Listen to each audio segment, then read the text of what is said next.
در تاریخ هزارها دو نام همیشه بحث برانگیز بوده است: عبدالعلی مزاری و سلطان علی کشتمن.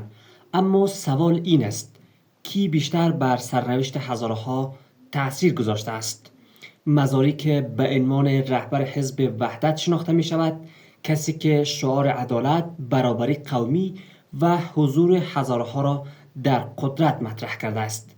بسیاری او را صدای مقاومت و عدالت می دانند. در مقابل سلطان علی کشتمن یکی از معدود هزارهایی بود که به بالاترین مقام حکومتی زمان خود رسید و صدر اعظم افغانستان شد. حامیانش می گویند او راه حضور هزارها را در ساختار دولت باز کرد.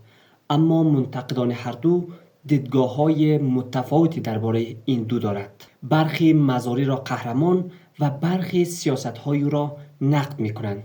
درباره کشتمن هم عده‌ای او را سیاستمدار موفق می‌دانند و عده‌ای دیگر منتقد عملکردشان هستند. به نظرتان کدام یک تأثیر بزرگتر در تاریخ